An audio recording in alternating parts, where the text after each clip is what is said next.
Победата против Работнички пред новогодишните празници беше сериозна опомена за конкуренцијата и веројатно надпревар кој што значеше повеќе од 2 бода, посебно заради начинот на кој што Пелистер го доби.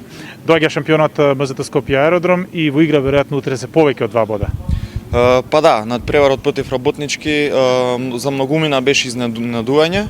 Секако дека и за нас можеби беше малку изненадување што на крај победивме со 25 разлика, но ние веруваме во себе, тренираме напорно секој ден и секако дека и на утрешниот надпревар очекуваме пред се добра игра, пожртвувана игра и резултатот оди во наша полза. Секако дека не е приоритет големата разлика, туку најбитни се 2 бода. Зборува за хемијата која што евидентно е дека постои во екипата и многумина тоа го констатираат дека не се најважни бодовите, туку и кошарката која што игра Пелистер, која што плени и ги водушевува неутралните фанови.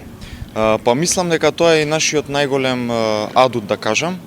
Ова екипа е составена од многу добри индивидуалци, но пред се тоа што нас не краси и тоа што нас ни носи позитивен резултат во овој дел од сезоната е тоа што дишеме како еден, што сите го даваме 100% максимум за екипата и мислам дека тоа е нешто што се одвојуваме од другите екипи.